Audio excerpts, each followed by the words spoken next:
Glory to God. ராஜரீகமான ஆசாரிய கூட்டமாயும் இருக்கிறீர்கள்.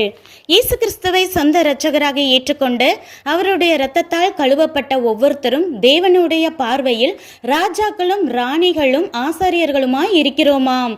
அடுத்த வேலைக்கு சாப்பாடு இல்லாம கஷ்டப்படுற நானா ராஜான்னு கேட்டா எஸ்.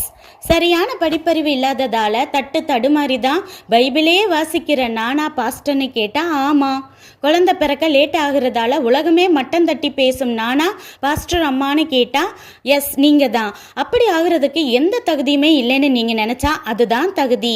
தேவன் ஞானம் இல்லாதவர்களையும் பலவீனமானவர்கள் அற்பமாய் எண்ணப்பட்டவர்களையுமே சூஸ் பண்றார். ஆனால் தெரிந்து கொண்ட பிறகு அபிஷேகத்தால் ஞானம் உள்ளவர்களாக பலமுள்ளவர்களாக மூளைக்கல்லாக மாற்றி ராஜாக்களாக உயர்த்துகிறார். நாம் பேசுவதையே காதில் போட்டுக்கொள்ளாத மனிதர்கள் மத்தியிலே நீ ஜெபி, நீ பரிந்து பேசும் விண்ணப்பங்களை கட்டாயம் நிறைவேற்றுவேன் என அதிகாரம் கொடுத்து போதகர்களாக மாற்றி அழகு பார்க்கும் தேவன் அவர்.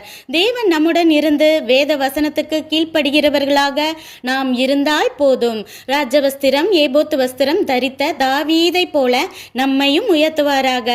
பாடுகள் அதிகரிக்க அதிகரிக்க 1000 வருட அரசாட்சியில் நம் ஆளுகையும் அதிகாரமும் கூடும் என இயேசுவின் ராஜரீகத்துக்கு காத்திருப்போமா? நன்றி.